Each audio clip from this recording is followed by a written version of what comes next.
د پښتونخوا د دوه نابغه فخر افغان باچا خان او خان عبدالولي خان د تلین په مناسبت د دستورو د پرانستې غونډه د جنوري په 20 نیټه په باچا خان مرکز پېښور کې وشوه چې مشر میلمه د عوامي نېشنل ګوند مرکزی صدر او د باچا خان کړوسې ایمل ولی خان و. د پرانستې په دې غونډه کې د ګوند مشرانو ترڅنګ په ګڼ شمیر کې د باچا خان پلویانو او د ګوند غړو ګډون درلود. په دې موقع د مرکز دننه د کتابونو، انځورونو او ماشومانو لخوا سټالونه هم لګول شوي وو. د تحریک آزادۍ د دوه نابغو ته د عقیدت پرځونې وړاندې کولو په مهال د ګوند مرکزی صدر ایمل ولی خان ویل په تیرو وختونو کې په یو ملاقات په هغه نیوکې کېدلې، خو د امن لپاره هغوی د هر یو چا سره خبرو ته تیار دي او دا د باچا خان لار ده. نو هغه ملاقات کې ما خبره کوله، څه خبره شوه هغې کې چیف صاحب په خپلو خبرو اوس خو په میډیا ډېرې خبرې وډنګېدې. چیف صاحب په خپلو خبرو کې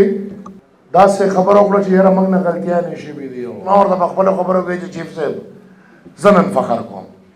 50 کاله د دهشتګردۍ تاریخ دی، تا نه پکې 100 ځله غلطي شوې ده، زما په 50 کالو کې 4 نسل یم یو غلطي م نه ده شوې، په تاریخ په سمه لار ولاړ یم.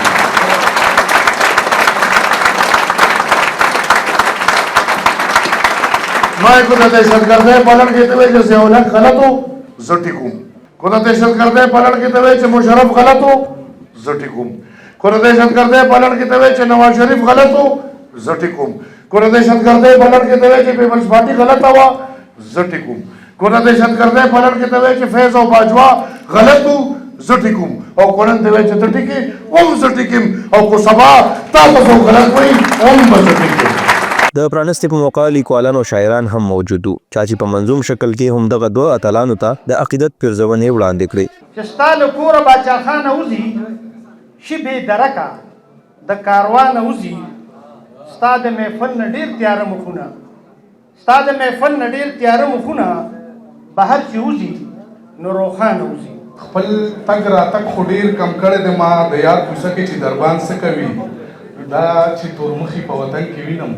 په جنتونو کې هندوان څه کوي. ښه راته پته ده چې حق دی خو دانشه که زه چېرته د دغې کاروان غړی شم نو مړه به شم. او باچا خان بیا د جیله راغی،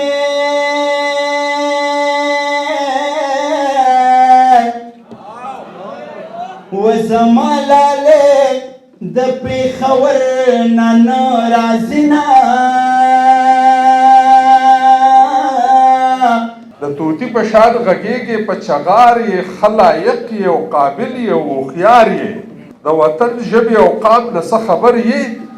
ته د څه چارې شاعر یې او فنکار یې. واه واه واه.